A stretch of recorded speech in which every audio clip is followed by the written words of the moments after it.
So I wanted to make sort of a tips and tricks short video on how to format a good resume and things that you can do to make your resume better than other people's. First and foremost, I'm a graduate of the Georgia Tech or Georgia Institute of Technology in Georgia, so I'm using their resume templates that are provided on their website with the link in the description. But any educational university, any public university at least, in my opinion, should have a website that has any of their resume templates. A lot of people are really concerned about the use of AI when it comes to picking resumes and picking applicants for a job, and that certainly can be the case. But to be completely honest, at the end of the day, it's going to be human eyes looking at your resume. So the first thing that you want to do is make sure it's readable. You want it to look good. You want it to, have everything be organized. And an example of a good one would be the one I'm showing you now. There's clear dividers from each section. There's a really nice bolded text. And a big thing that has changed in the most recent years of the industry is the movement away from certain professional fonts. An example of that would be a resume like this has Times New Roman, and that's certainly not a bad font. It's kind of up to personal preference, but the industry for a very long time has used it because it looks professional. But recently, a shift I've seen is a movement to more readable fonts like Calibri, Arial. I myself, my resume is not on here; these are all templates.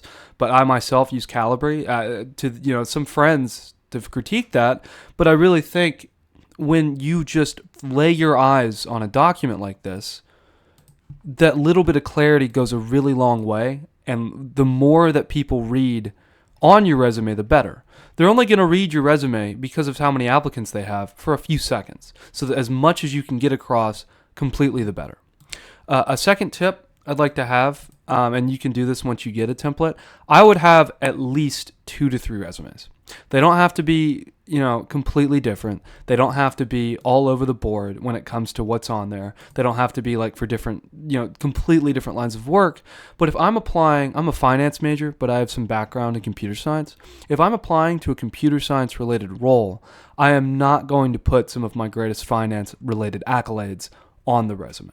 I'm going to have 2 different templates that I tweak slightly to highlight different parts of the jobs I've worked. And you should do that for whatever industries you're going for. And you should also do that for cover letters, though I'll touch on that in another video. Second, this can depend on where you are in your job search or where you are in life. If you're an entry-level college student or only have a couple years or don't have internships or whatever, it's completely fine to do this. Some people will put stuff like, let me go to one that has it, leadership, community engagement. And this can be a big thing, just showing that you're a well-rounded candidate and that you've been, you're involved in a lot of projects that have to do with leadership. You're going out of your way to be interesting. You're going out of your way to do stuff that isn't just related to experience. But they shouldn't be differentiated like that. Ideally, everything that you put on your resume should have within it baked in aspects of you, aspects of leadership, aspects of management, aspects of transformation. You shouldn't have a job that's like, I moved, I did X, Y, and Z with money and did nothing to help my team. I did nothing to promote the welfare of the company. I did nothing to help, promote any sort of leadership-esque requirements in this role, and then have another thing right below it that's like, I was the president of a volleyball club, right? Ideally, you want to, and this can be kind of bullshit. Let's be completely real here. You can gas yourself up. You can say some BS. Look, don't lie. Don't lie on a resume. But everybody is gassing themselves up to an extent. And I'll teach you how to do that here in a second. But everything that you put on a resume should have some aspect of that. That being said, I really like skills and interests. I think this is a perfect addition to a resume. Some people don't. Some people would highlight, like this resume highlights a massive experience area. You want to show the jobs that you've been through. You want to show the leadership stuff that you've been through, whatever. And some people wouldn't want to put skills and interests because they take up too much space. When you, and especially interests, when someone's hiring you, they are looking for someone competent. And this isn't just from a business, finance, I know there's a lot of jokes, economics, it's very sales, people pleasing. When someone hires you, so much of the job, in all honesty, you will learn while working. Some stuff from school, depending on what niche or what area of expertise you're going into, will apply. I'm not saying it won't. And some background knowledge, some intuitive stuff, like if you're landing a finance role, intuitive stuff, about the market, about bond trading, about whatever, you're going to want to use in some of your lines of work. But to be completely honest, the actual day-to-day you're going to learn on site. So when someone hires you, they want to see, above all else, that you are a qualified, competent, and interesting person to be around. And that is where skills and interests come in. They don't want to just hire someone who's a complete bot. They don't want to hire someone who only has some crazy accolades in their experience. They don't want to hire someone they're not going to be able to talk to. And that's the exact same when you're using your resumes in your professional life, and it has to do more with being selected for teams.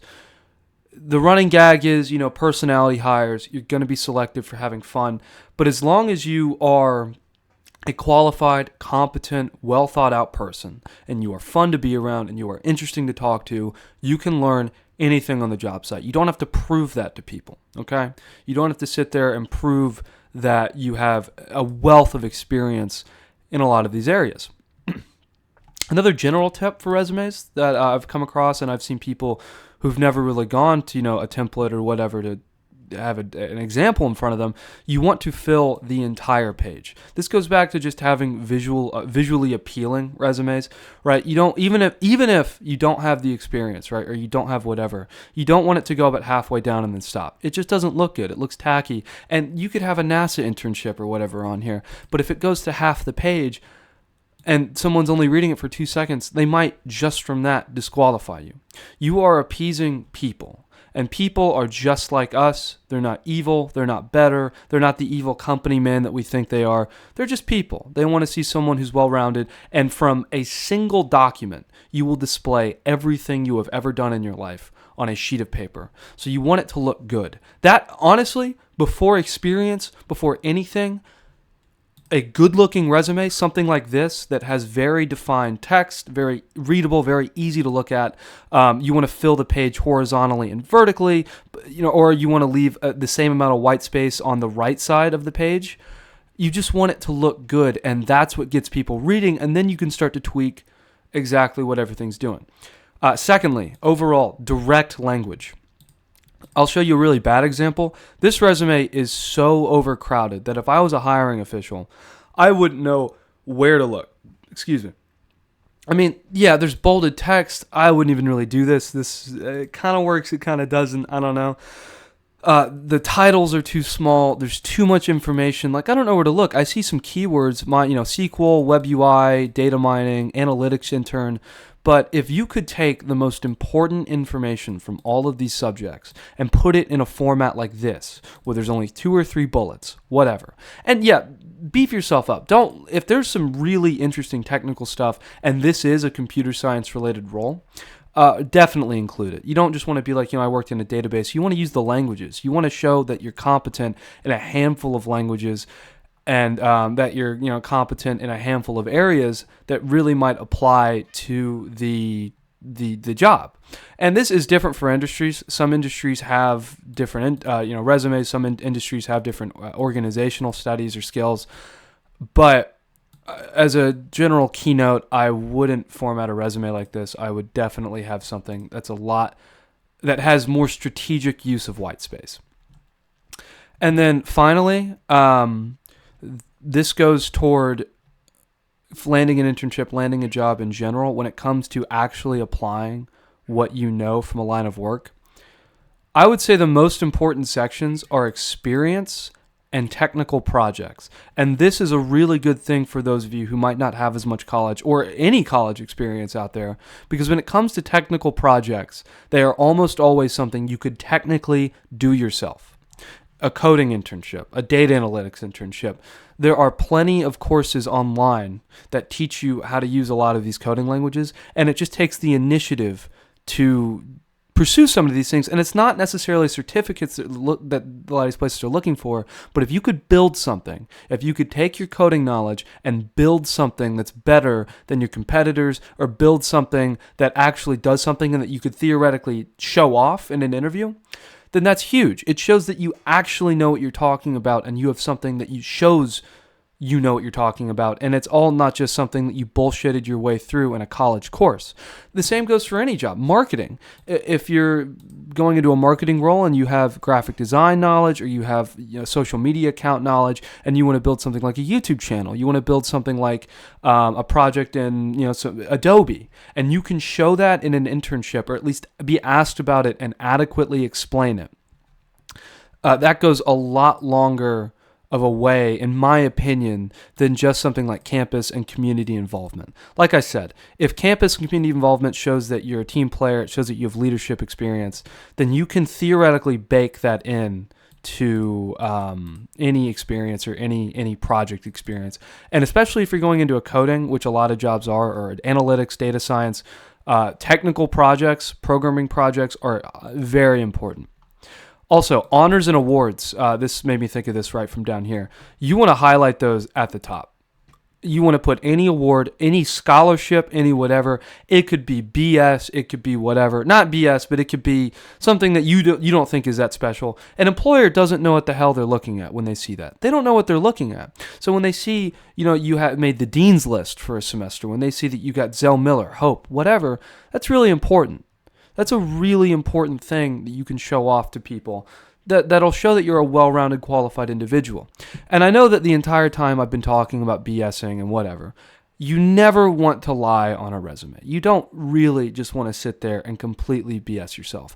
But you want to use transformative language that allows you to take an experience that you don't think was that good and manipulate it or gas it up in a way that translates a wealth of skill and a wealth of knowledge in that expertise. Look, resumes, interviews, like I said, you can learn so much on the job. It's not a lying process, but it is a manipulation process to some extent. And it's the same with hiring. You want to take everything you've ever done and bake it into something that sounds better than it actually is to some extent. Don't ever lie. Don't ever actually maliciously interview or intern or enter the workforce. But you can very easily, every position should have some, or every area of work, whatever, should have some aspect of sales and selling yourself. And the second that you know how to sell yourself, the second that you can talk about yourself on this resume, because they will ask about every section, and the second that you can transform everything into here into something that looks professional and speaks professionally, you will have a much better time landing a line of work. All right, that's it, everybody. Thank you so much. Bye.